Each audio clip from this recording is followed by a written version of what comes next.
have just a couple of announcements before we get started here. Again, we have the audios that are available pretty much immediately after each of the presentations. We really strongly encourage you to get some of those, and also to sign up for videos if that's something that you would like.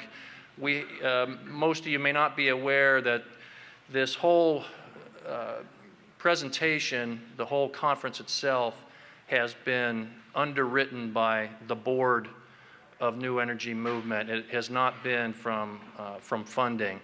So we have So we've had a great amount of volunteer support for this, and that includes the AV team that's doing a great job to put out these audios and videos. It includes Sean Galloway, who I think you all agree is a tremendous performer and really aligned with the spirit of what we're trying to do. So please support Sean by purchasing his music. I Choose Love is a great CD. Okay, I want to introduce to you again Alden Bryant. Alden has a very special presentation for you.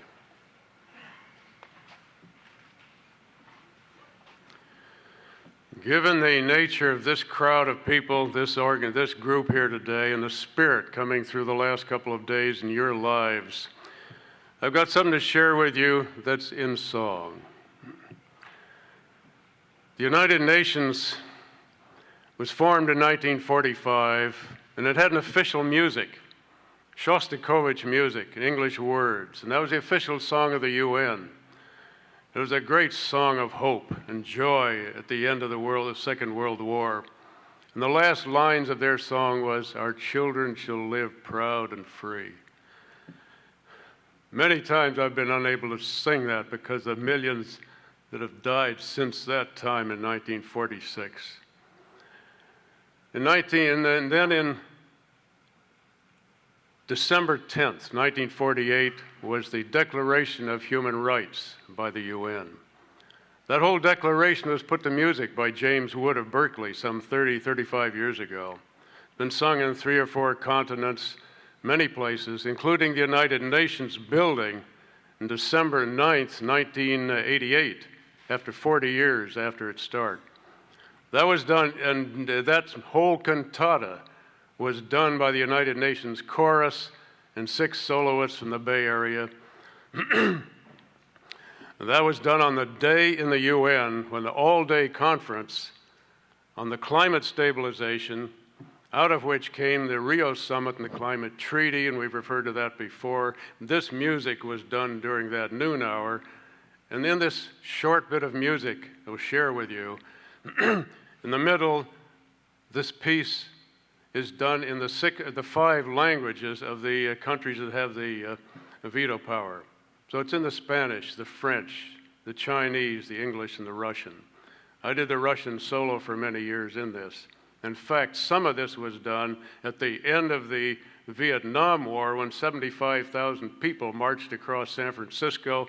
60,000 ended in the large stadium there, and a few of these notes helped open that conference. And I'm telling you, that's pretty heavy duty to sing to 60,000 people to stop that war.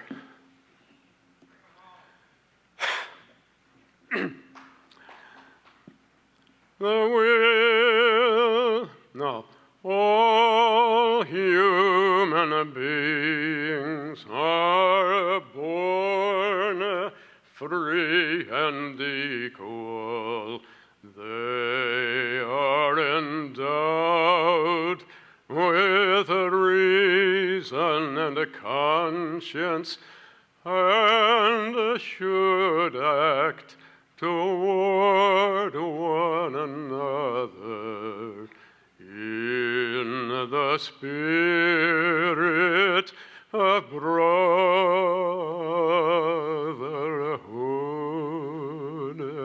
and sisterhood. And then the Russian, все люди рождаются свободными, равными, над dilionemi razumami sovestiu, I pastupat dalgeni vatanashieni, drug friendship, drug afduhi, bright Stefan.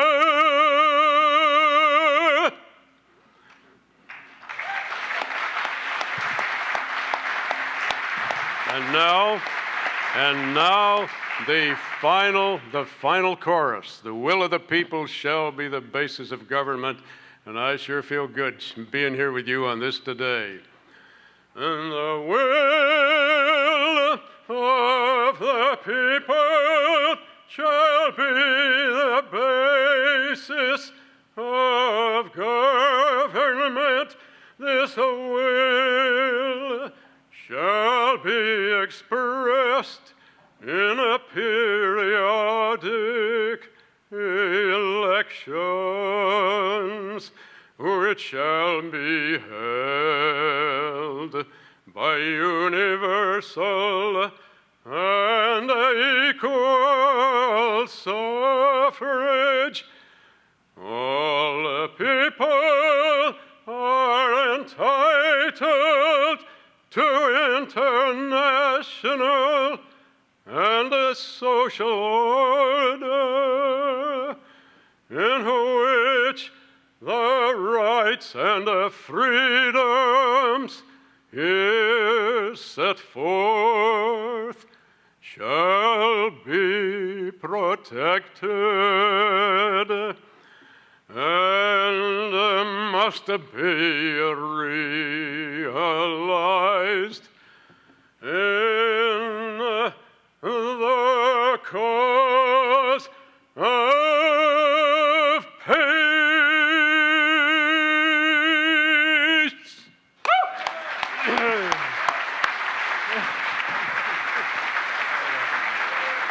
God's family heaven today, yeah?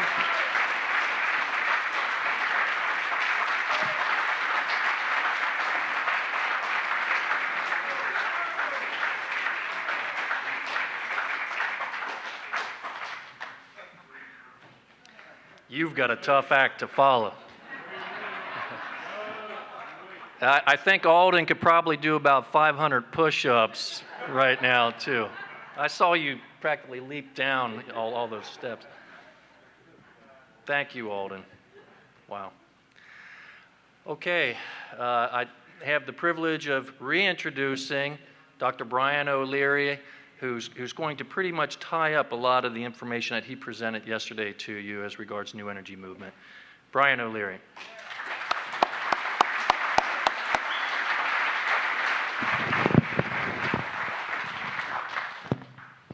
Lavalier mic, never got it. It's on you. No, this is a TV mic. It's the same? Ah. Wonderful technology. Ah, yes. You know, it's funny because I think 100 people have asked me since yesterday, why Ecuador? And I have an answer. It's a two-word answer. Why not? Now, if you want to know really why, check out the website, and it will be posted in due course. And you'll learn a little bit more about why we've made the decision we made. Anyhow, we left off yesterday with a slide which basically summarizes some of the feelings that I have about the question of what kind of energy source do we want. This kind of turns around a question in which people have given their power to corporations and to the government to make those decisions for us. And it is now time that we make those decisions. And this is a very crude first cut at that question, is what criteria do we need to develop to have a viable energy source for the future?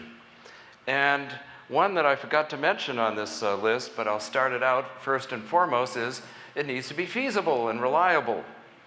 And right now, the new energy sources that we have are at the proof of concept stage. And it's this nuance that many people don't understand, that it takes a lot to get from proof of concept to commercial development. You just can't expect this to happen overnight. And it needs support. So if any of you have billionaire friends, even millionaire friends, or any of you are a millionaire or billionaires and you want to save the planet, there is no better way to do that than to contribute to the research and development of new energy. And meanwhile, there are other tasks that need to be attended to, which the new energy movement plans to do. And today we invited two people to join our board. I'm very privileged to say. One is Terry Sisson. I think I see you out there, Terry. And stand up. I just want to give you acknowledgement. Terry is fantastic at organization. And that's what we need the most now, is organizational structures.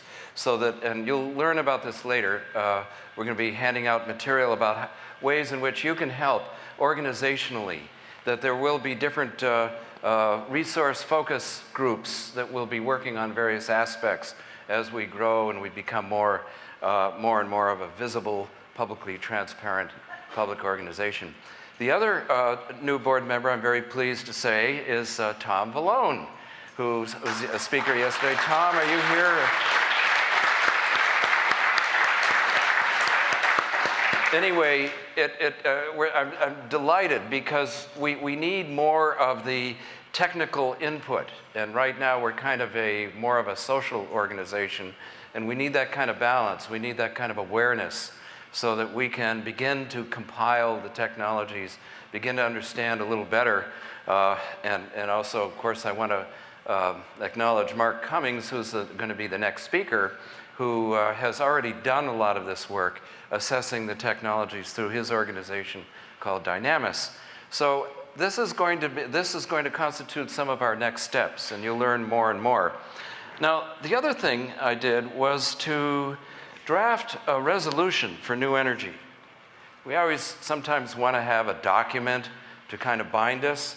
And so I'm going to ask Joel and the staff to pass out these resolutions. I'll read it aloud. It's really quite bland and neutral, so you can be of any political party or persuasion or whatever. I'm going to pass them out after you're finished. After I'm finished, this will be passed out. A couple of minute break, and that will happen then. But I'm going to read it aloud, and so here it is. Whereas, 1, current and envisioned energy use is unsustainable and is destroying life on Earth. 2, revolutionary new energy sources are being researched with many scientifically validated experiments that could lead to orders of magnitude reduction in cost and pollution and the potential for decentralization. These include vacuum, zero-point energy, magnetic motors, cold fusion, advanced hydrogen technologies, and thermal processes previously unacknowledged by mainstream science. And 3, one or more of these technologies, if properly developed, could lead the world to greater abundance, political stability, and a healthy environment. And 4, for more than a century, these new initiatives have been effectively suppressed by powerful interests, tragically blocking any public awareness or support for fulfilling this promise. Therefore, we, the undersigned, form a public movement to 1, support research and development of the most promising concepts which could lead to delivery of reliable, inexpensive, clean, decentralized, safe, and renewable energy for everyone on the planet. And 2, openly discuss and debate new energy choices and policies. And 3, develop an ethic that would ensure a peaceful transition to a truly sustainable future for ourselves, our children, and our world.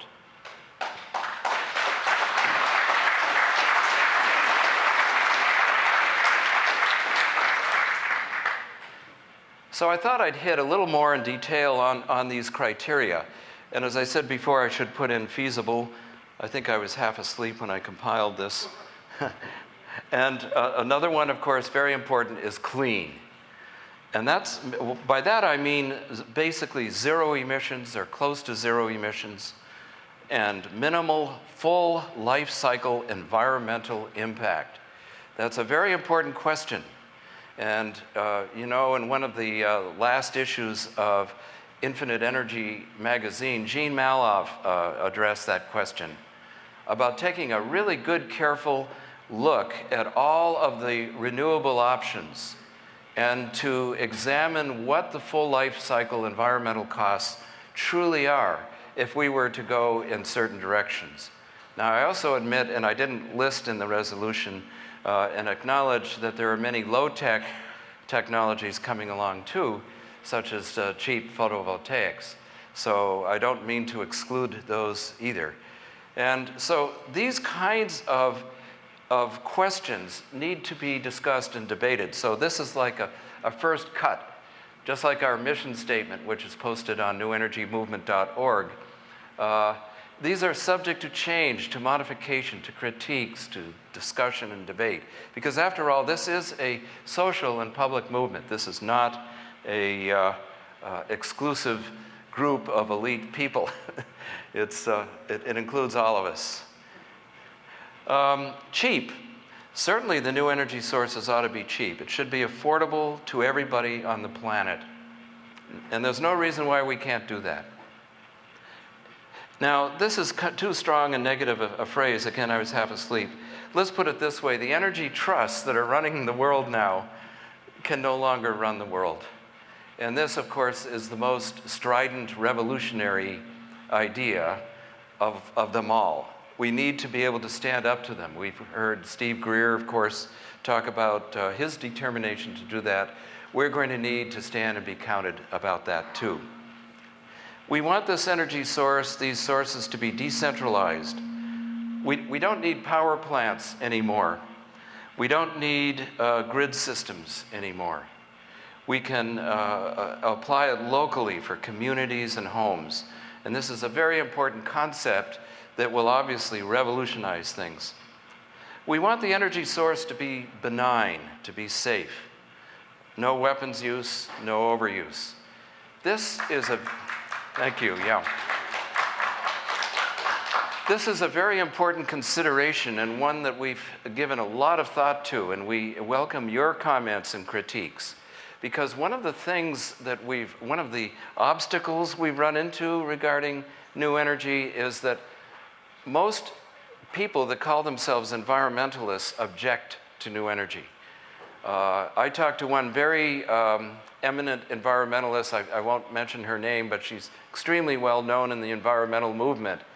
And I pressed her with this question about, well, what do you think of this? What if we develop a clean, cheap, decentralized, and publicly accountable form of energy?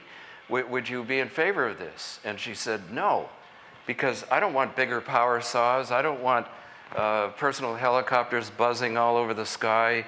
No, I don't want that at all. Well, we're going to need to discuss and debate that about systems that fulfill that promise the most. So in a way, part of our strategy, I think, is going to be to develop as a public body, technical and non-technical, and unbiased about any particular system, about how are we going to be able to make a system truly safe, truly benign, where it wouldn't be overused. And this is a very important point of discussion. I believe it can be done, but it can only be done by intelligent social and political revisions in our system. And then finally, whatever new energy source, we want it to be publicly accountable. We don't want secrecy. We don't want windfall profits. We want this for the benefit of all of humanity. And in a way, this kind of drives the kind of social change we need anyway. So these are some of the things that I've been thinking about anyway and need a lot of discussion and debate. Now, in this journey that I've taken through new energy, and in my book, Re-inheriting the Earth, I began to also observe the obstacle that we call corporations. And many of you are probably aware of the role in corporations in ruling the world. There's even a book by that name, When Corporations Ruled the World, by David Korten. I encourage you to not only read up on the technical aspects of candidate new energy systems, but I invite you also to look at some of the social and political aspects of what's going on, why this resistance is so great, because it's sort of like people ask me, hundreds of people, why Ecuador? Well, thousands of people ask, well, why shouldn't we just go ahead and do it? If it's there, we just do it. Well, a few assassinations later, you begin to understand why. And many former American presidents, and I emphasize the word former, had addressed this question and discovered while they were in office that the corporate control of this country, now the only superpower in the world, has been going on for a long time. It's endemic to the system. It's one of the diseases of the system.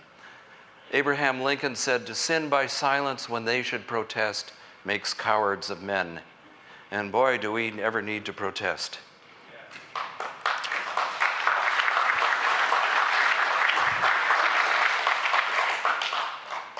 Franklin D. Roosevelt said, "The truth is that liberty is not safe if the people tolerate the growth of private power to the point where it becomes stronger than that of their democratic state itself." That, in essence, is fascism. And the Eisenhower quote, when he left office in 1961, he said, "In the councils of government, we must guard against the acquisition of unwarranted influence, whether sought or unsought by the military-industrial complex." Boy, my reading glasses. It's hard for me to... maybe I can read it up there. Is this? Yeah. "The potential for the disastrous rise of misplaced power exists and will persist. We must never let the weight of this combination endanger our liberties or democratic processes. We must take nothing for granted. Only an alert and knowledgeable citizenry can compel the proper meshing of the huge industrial and military machinery of defense with our peaceful methods and goals so that security and liberty may prosper together." That's the kind of statement that comes from the heart of a Republican. Republicans are okay, some of them.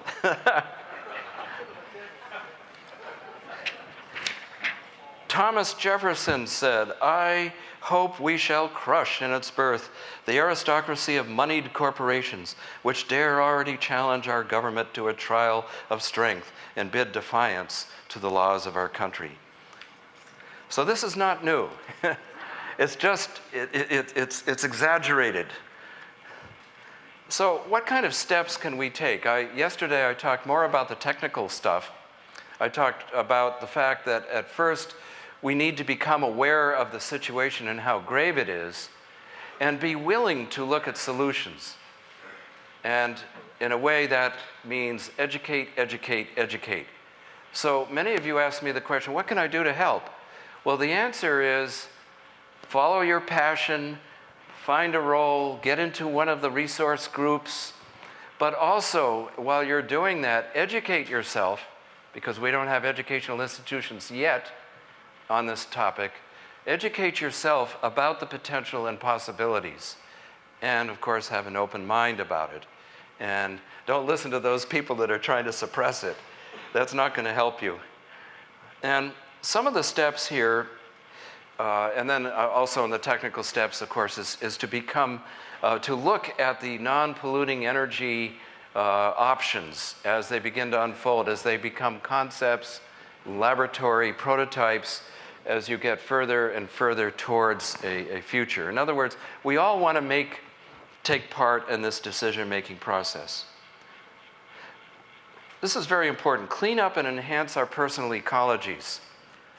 Everything that applies to the human body and how healed or unhealed it is applies also to the collective, to the earth. And the role of water and energy in creating that is a very important aspect. And we talked a little bit yesterday about the overlap of some of these things. And in a way, the medical paradigm, the conflicting paradigms between old allopathic medicine, cut 'em and drug 'em on the one hand, and on the other hand, a more gentle approach using consciousness, homeopathy, and a number of other modalities in holistic health provide an alternative solution. The same applies to the earth as a whole.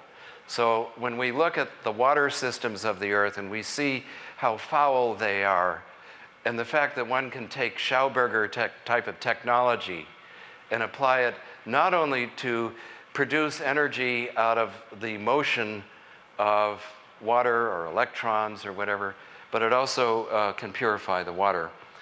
There's a great book, Jeane Manning yesterday referred to it briefly, called Messages from Water. I highly suggest you go out and take a look at that book. It's now out in English. It's called, there's a word before, Hidden Messages from Water. And there they photograph water droplets that have been frozen into hexagonal ice crystals with a microscope.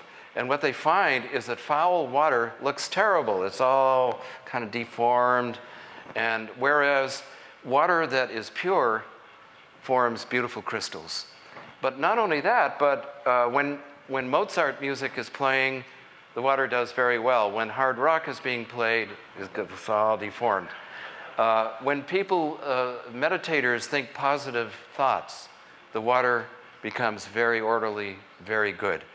And there's a lot of experiments on this. And that's why in my book, Re-inheriting the Earth, and my other studies, some of my previous books, Exploring Inner and Outer Space, The Second Coming of Science, it's very easy to apply many of the principles that confront us with energy.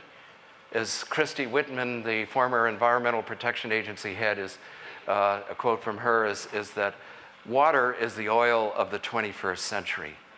And it's going to become the most important issue, I think.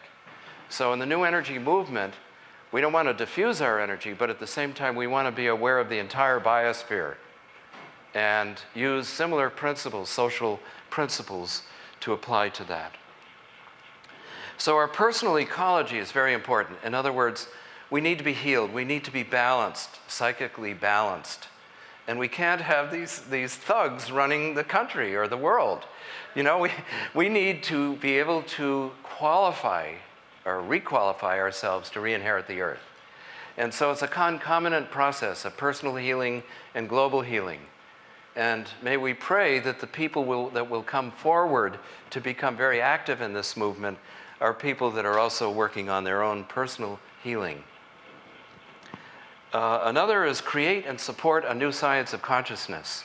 And this is an area, a field that I've been in now for about 15 years, 20 years, ever since I left Princeton.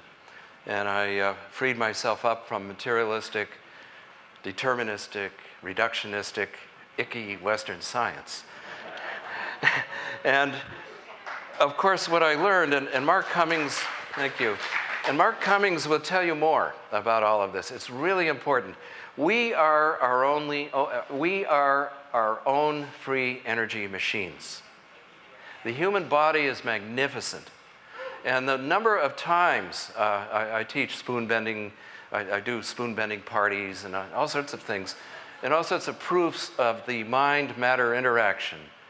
The fact that, in a sense, we resonate with the hypothesized zero-point field. And so, in a way, the day might come when we don't even need gizmos.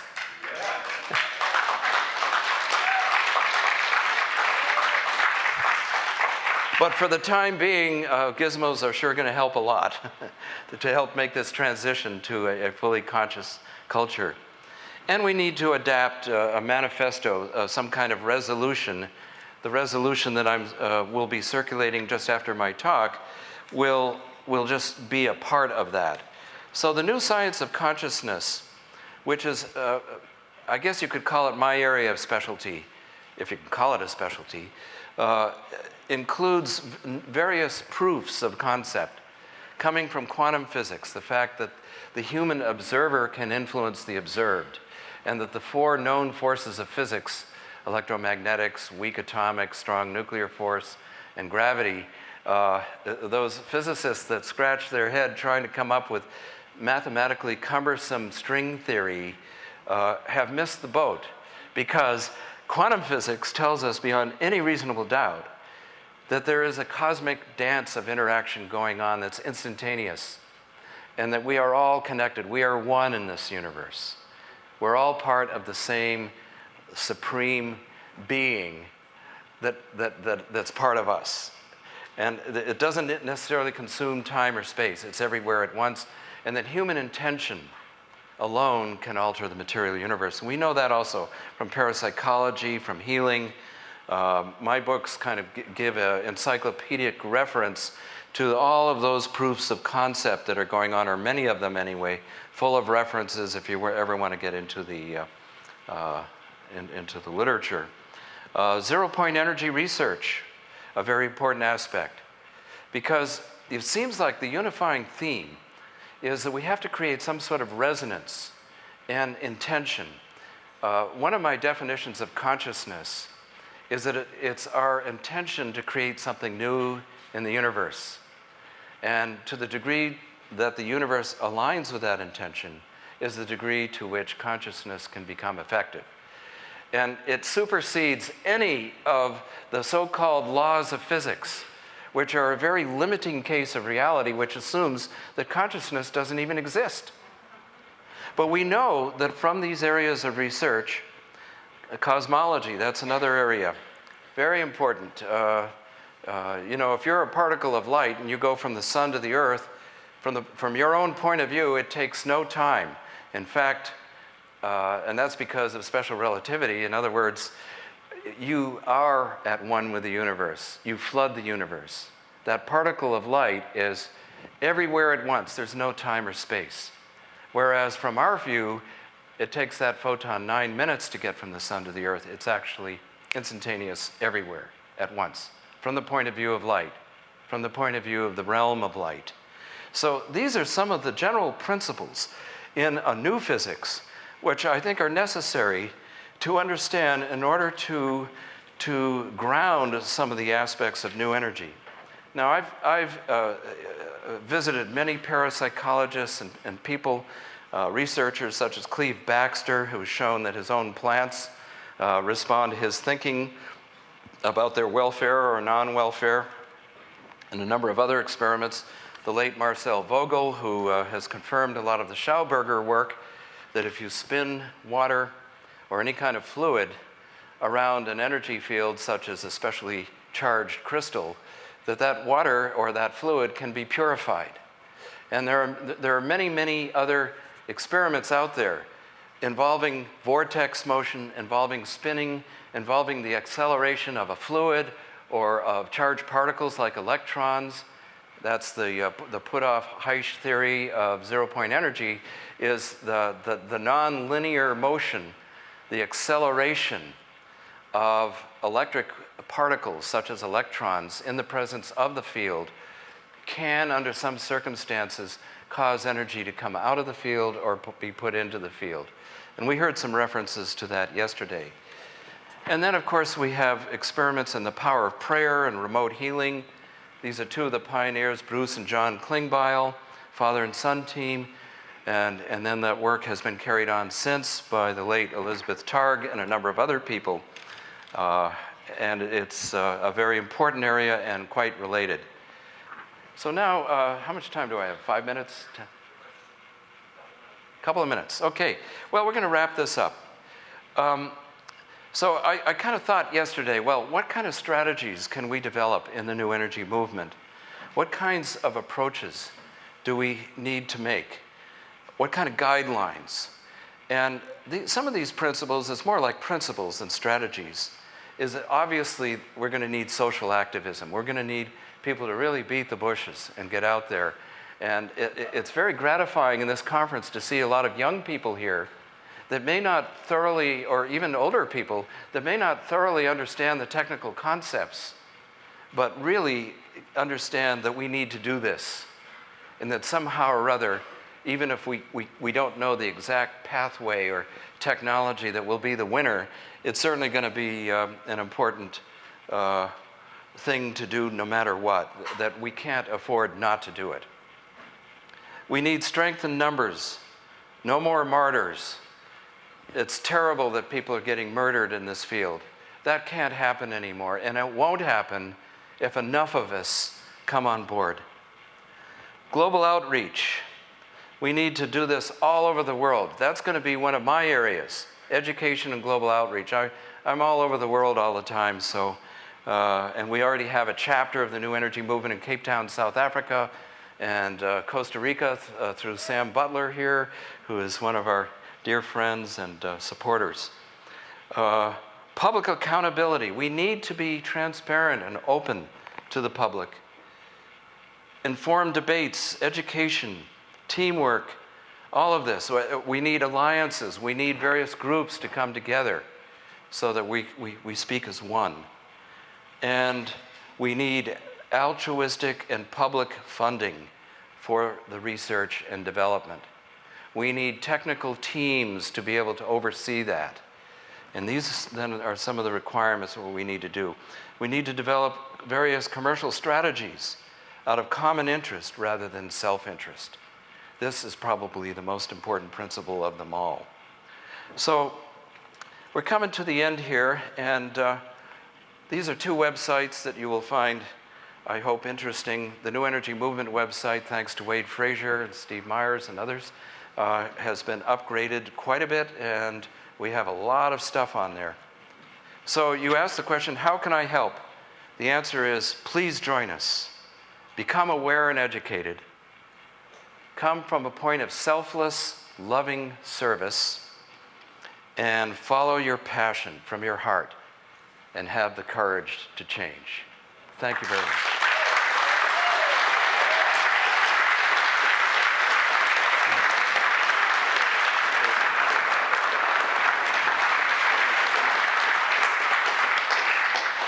Thank you, Brian. We're going to take a couple minutes to circulate this resolution.